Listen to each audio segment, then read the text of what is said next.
سب سے پہلے ان کے ارادے غلط ہیں. عابد کے فرار ہونے کی خبریں غلط چلائی جا رہی ہیں. عابد پر جتنا تشدد ہوا تو مزاحمت کرنے کی حالت میں ہی نہیں، پولیس والوں نے ہمیں ننگی گالیاں دی. عابد باکسر کی اہلیہ کا الزام. عابد باکسر کی اہلیہ نے میڈیا سے بات چیت کرتے ہوئے تصدیق کی ہے کہ پنجاب پولیس گھر کے دروازے اور گیٹ زبردستی توڑ کر گھر میں داخل ہوئی اور ان کے شوہر کو گرفتار کر کے لے گئی. 60 سے 70 لوگ گھر آئے، CCTV کیمرے، DVR، لیپ ٹاپ، موبائل فون سب لے گئے. پولیس والوں نے عابد کو تشدد کا نشانہ بنایا، ہمیں بھی تھپڑ مارے گئے.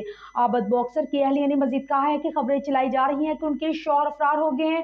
عابد کو جتنا تشدد کا نشانہ بنایا گیا اس کے بعد ان کی حالت ہی نہیں تھی کہ وہ مزاحمت کر سکے. ہمارا مطالبہ ہے کہ عابد کو رہا کیا جائے، ان کے خلاف کوئی کیس نہیں. دوسری جانب نجی TV کے مطابق پنجاب پولیس کی جانب سے دعویٰ کیا جا رہا ہے کہ جمعے کی شام کو گرفتار کیے گئے عابد باکسر پولیس حراست سے فرار ہو گئے ہیں.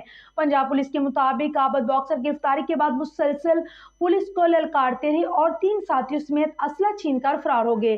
واضح ہے کہ میڈیا رپورٹس کے مطابق جمعہ کی شام کو پنجاب پولیس کے سابق ہائی پروفائل آفیسر کی گرفتاری عمل میں آئی ہے. پولیس ذرائع کے مطابق عابد باکسر کو دھمکیاں دینے کے الزام میں CIA نے گرفتار کیا. سابق انسپکٹر کو لاہور کے علاقے ماڈل ٹاؤن میں واقع ان کے گھر سے حراست میں لیا گیا، جس کے بعد انہیں CTA ماڈل ٹاؤن تھانے میں منتقل کر دیا گیا.